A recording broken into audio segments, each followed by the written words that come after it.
അതാ കണ്ടോ ഇത്രയും നമുക്ക് ഇതിൽ നിന്ന് കിട്ടിയതാണ്.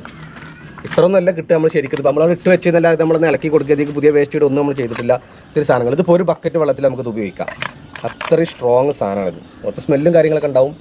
ഇതെന്താ സംഗതി വെച്ച് കഴിഞ്ഞാൽ ഒന്നും മുടക്കുമുതലില്ലാതെ നിങ്ങൾ അടുക്കളയിൽ നിന്ന് വരുന്നത് പെണ്ണുങ്ങൾക്ക് ഭയങ്കര ബുദ്ധിമുട്ടാണ്. പീടിയെ പോയി സാധനം കൊടുത്തിട്ട് അതിൽ മിക്സ് ചെയ്ത് ഇത് കൂട്ടി അത് കൂട്ടി കമ്പോസ്റ്റ് ഇട്ട് ചകിരി ചോറിട്ട് അതൊക്കെ ഭയങ്കര ബുദ്ധിമുട്ടാണ്. അപ്പോൾ അതിനൊക്കെ ഒഴിവാകാൻ വേണ്ടിയിട്ട് അടുക്കള മാലിന്യങ്ങൾ മാത്രം നിങ്ങൾ ഇതിലിട്ടാൽ മതി. അതിൽ പിന്നെ പ്ലാസ്റ്റിക് പെടാൻ പാടില്ല, പുളിയുള്ള സാധനങ്ങൾ പെടരുത്. അങ്ങനെയുള്ള കുറച്ച് കാര്യങ്ങൾ മാത്രം ശ്രദ്ധിക്കുക. എന്നിട്ട് ഇതിലിട്ട് വെക്കുക. ഒരു 2 ആഴ്ച കഴിഞ്ഞിട്ട് വെറുതെ ഇട്ട് വെള്ളം വെച്ചിട്ട് അതിൽ ഇങ്ങനെ പച്ചക്കറി കൊണ്ടിടുക. എന്നിട്ട് അതിന് പിന്നെ വരുന്നത് എന്ത് ചെയ്യുക, ഒരു 2 ആഴ്ച കഴിഞ്ഞിട്ട് ആ വെള്ളം കളക്ട് ചെയ്ത് ഇങ്ങനെ എടുത്ത് വെക്കുക. എന്നിട്ട് എപ്പോഴാണ് നമ്മൾ ചെടിക്കും ഇതിനൊക്കെ ഉപയോഗിക്കുന്ന ആ സമയത്ത് വെള്ളത്തിൽ ഡൈല്യൂട്ട് ചെയ്തിട്ട് മിക്സ് ചെയ്തിട്ട് നമ്മൾ ഉപയോഗിക്കുക. അതൊക്കെ നമ്മൾ ഉപയോഗിച്ചിട്ട് കാണിച്ചാൽ ഇതൊക്കെ അങ്ങനെ നമ്മൾ ഉപയോഗിച്ചിട്ട് കണ്ട നല്ല തഴച്ച് വളർന്നിട്ട് കണ്ടെങ്കിൽ നമ്മൾ ആഴ്ചയിൽ ഒരിക്കൽ ആ ഒരു സ്ലറി നമ്മൾ ഇതിങ്ങനെ ചോട്ടിൽ പാർന്ന് കൊടുക്കുമ്പോൾ നന്നായിട്ട് ഇതൊക്കെ ചെറിയ തോതിലുള്ള പച്ചക്കറികളാണ്. ഇതിൻ്റെ അടിഭാഗമൊക്കെ ഒന്ന് കാണിച്ചു കൊടുത്താൽ